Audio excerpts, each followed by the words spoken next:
Hello hello. नमस्कार दोस्तों, मैं संजय दोबारा। मेरे साथ एनडीआरएफ के सीनियर पर्सन हैं। सर, आपका नाम और अपना। इंस्पेक्टर साहब हैं आशीष जी। तो एनडीआरएफ के बारे में हम लोग जानना चाह रहे थे, क्योंकि एनडीआरएफ पिछले 10-15 सालों में एक अहम फोर्स है।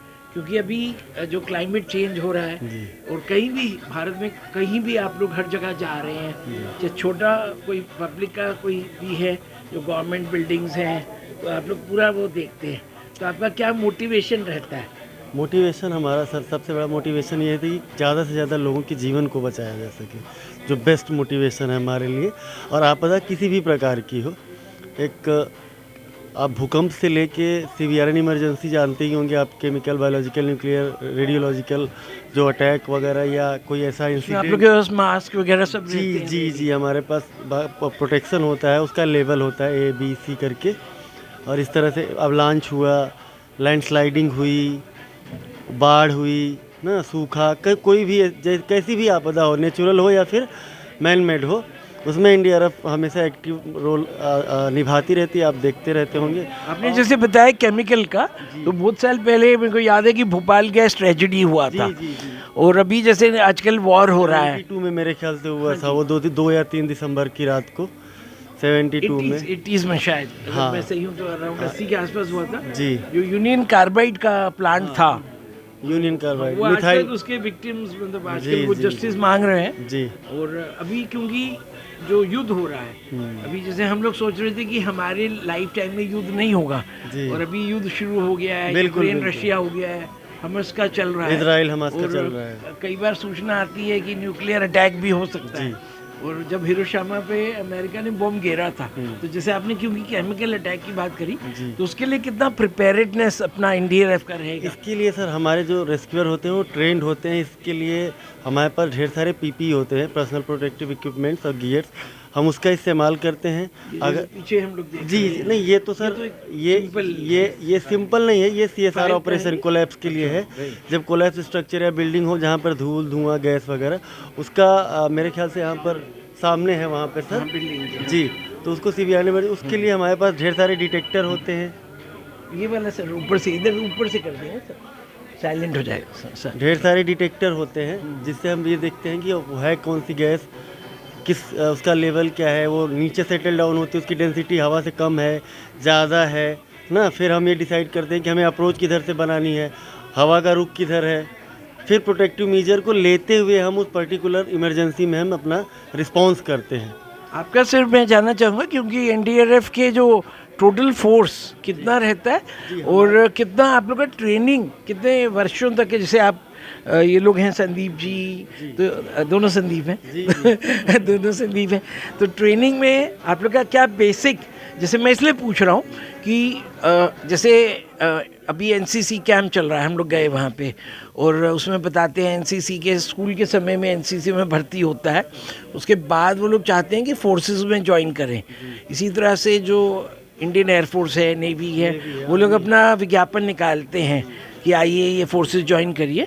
तो मैं ये चाह रहा हूँ कि अपन लोग इसको, जो वीडियो देखेंगे बच्चे, वो वीडियो से प्रभावित होकर एनडीआरएफ के लिए ज्वाइन करें, तो उनको क्या शिक्षा मतलब वो थोड़ा सा बताएंगे कैसे ज्वाइन करें? एनडीआरएफ ज्वाइन करने का जो तरीका है सर, वो ये है कि एनडीआरएफ का अपना कोई रिक्रूटमेंट नहीं है।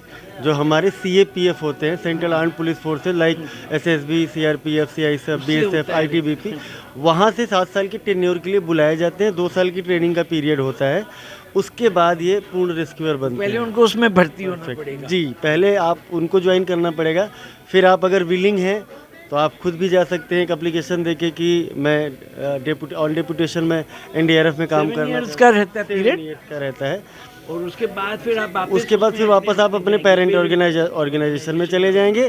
फिर 2-3 साल के बाद अगर आपको लगता है कि जाना है तो फिर आप चले आइए, ऐसा कुछ नहीं है। और इसमें सबसे जो मेन चीज़ है, बॉडी फिजिकली फिट होना है, मेंटली फिट होना है। मेंटली सर, फिजिकली तो क्या है, हमारा काम ऐसा है कि फिजिकली हमारी जो ट्रेनिंग होती है, हमारा जो डेली का रूटीन होता है, उसमें ज़्यादातर लोग फिजिकली ठीक रहते हैं, फिट रहते हैं।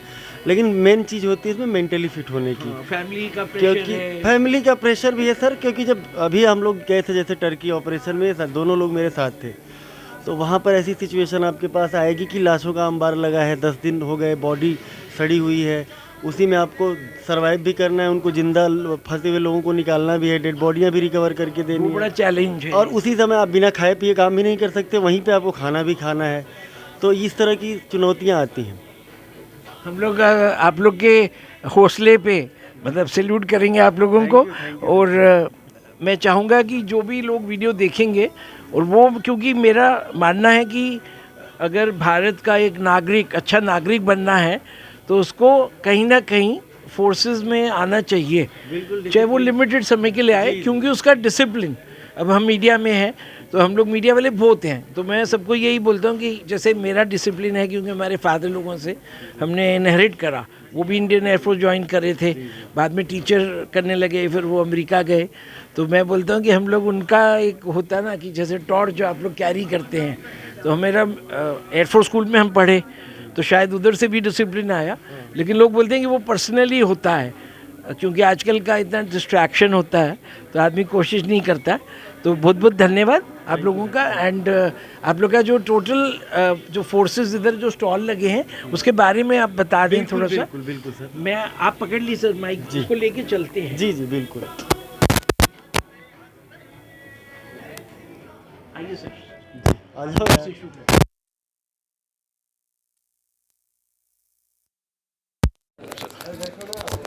बैठे, आप बताइए सर, आप लोग बैठिए ना सर। ये सब क्या है, जब कोई अनस्टेबल बिल्डिंग या कोलैप्स वगैरह स्ट्रक्चर होता है ना, वहाँ पर हम शोरिंग करते हैं ताकि वो रूफ हमारे ऊपर न गिर जाए, या जो रेस्क्यू करने वाले हैं उनके ऊपर न गिर जाए, या जो वहाँ पर लोग फंसे हुए हैं विक्टिम हैं उनके ऊपर न गिर जाए। तो हम लकड़ी का इस्तेमाल करते हैं उस अनस्टेबल ढांचे को रोकने के लिए। तो उस दौरान हम क्या करते हैं कि वाइब्रेशन ना हो, इसके लिए हम इस नेल गन का उपयोग करते हैं। ये कील जाती है और ठोक के उसको एकदम स्टेबिलिटी दे देती है और मजबूती दे देती है। कंक्रीट लकड़ी को फिक्स कर देती लकड़ी है, जैसे वो ताकि वो रूफ या जो भी नॉर्मल मलबा कोई है छत वो गिरता है ऊपर तो नहीं लकड़ी लगाती है। हाँ, तो ये शोरिंग का काम करता है। शोरिंग बोलते हैं इसका। ठीक है, ये दिखा रहे हैं इसका डेमो। ये कटिंग चल रही है सर। ये कंक्रीट और सरिया एक साथ जो काट रहे हैं, हमारे पास अलग तरह का इक्विपमेंट होता है। राइट, वहाँ चलेंगे सर जी, इसके बारे में ये सर हाइड्रोलिक जैक है हमारा। अच्छा, ये किसी भी चीज़ को 20 टन के वजन को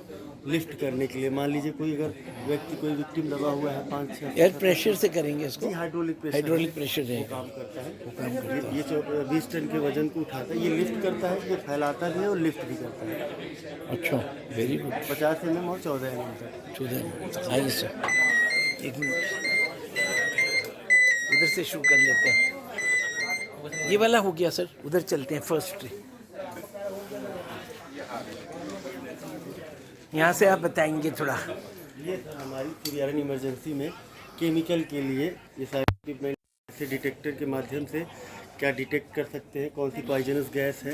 ये वो उधर ये साइट पे सैंपल डिटेक्ट करते हैं आप जी, लोग? साइट पर करते हैं। कुछ ऐसी चीज़ें हैं जिनको हम लैब में भी भेजते हैं, जैसे एयर सैम्पलर किट है ना, इसका उपयोग हम हवा में अगर कोई भी कंटामिनेशन है तो यहाँ पे वो आ जाएगा, उसको हम उस कागज़ को निकालेंगे और हम लैब में भेज देंगे, फिर वो अपने आप तुरंत बताएंगे कि क्या है रिजल्ट। ये ऐसी जैसे वाटर पॉइजन डिटेक्शन किट है, पानी में अगर कोई भी कंटामिनेशन है तो हम इसका उसी समय क्लियर कर लेंगे कि किस तरह का ये कंटामिनेशन है, जिसमें ढेर सारी ये आपकी लिस्ट लगी है। हाँ, ये लिस्ट के अनुसार सारी चीज़ें वेरी गुड सर, डिटेक्ट की जाती है।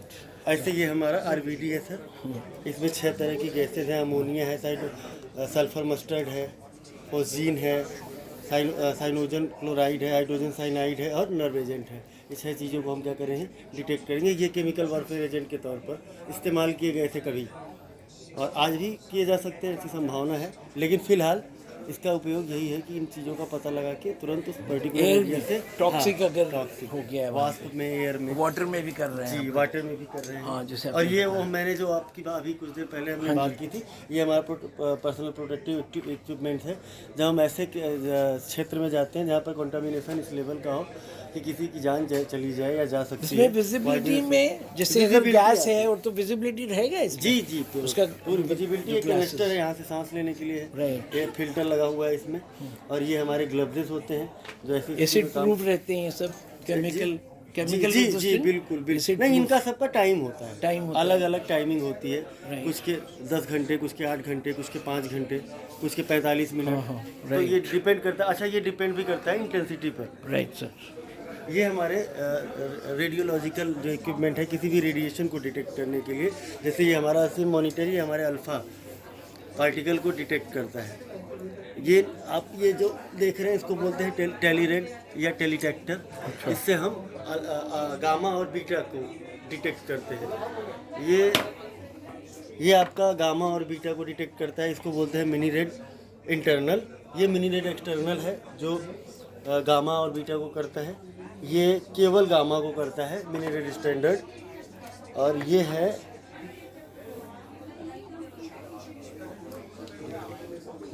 ये है पर्सनल डोजीमीटर। जब कोई रेस्क्यूअर किसी रेडिएशन की फील्ड में जाता है तो वो स्पेशली अपना इसको इस तरह से अपने पॉकेट में लगा लेता है। अच्छा।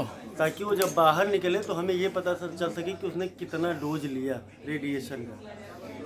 रेडिएशन के लिए। हाँ, आप एक पर्टिकुलर एक बार में आप 20 मिली सीवर्ट से ज़्यादा डोज नहीं ले सकते पर ईयर। अगर आप किसी भी माध्यम से 20 मिली पर सीवर्ट ले लिए डोज, तो फिर आपको रेडिएशन की फील्ड में 1 साल कम से कम नहीं स्टे अवे। हाँ, स्टे अवे रहना। राइट। और ये वाला जो पीछे हम देख रहे हैं, हाँ, ये है, ये पूरा है, ये केमिकल, यही है सीवीआरएन इमरजेंसी के लिए। अच्छा। लेकिन इसमें ये बी लेवल का है। जब ए लेवल की जो वो क्या बोलते हैं सुरक्षा से आएगी तब हमारे पास, जब हम इसके पीछे एक सिलेंडर जिसको देंगे हाँ, ऑक्सीजन के लिए। एक सिलेंडर लग जाएगा और हमारा सूट बदल जाएगा। वो पीआरपी सूट होता है, पीआरपी सूट, जिसको लेवल ए सूट भी बोलते हैं। अच्छा। और ये वाटर में अगर पानी में जाना है, मान लो नाव में जब आप शिप में हैं, तो वहाँ से फिर पानी में उसका अलग सूट पानी रहेगा। के लिए अलग सूट वो अलग होता है। डीप डाइव वो गोताखोर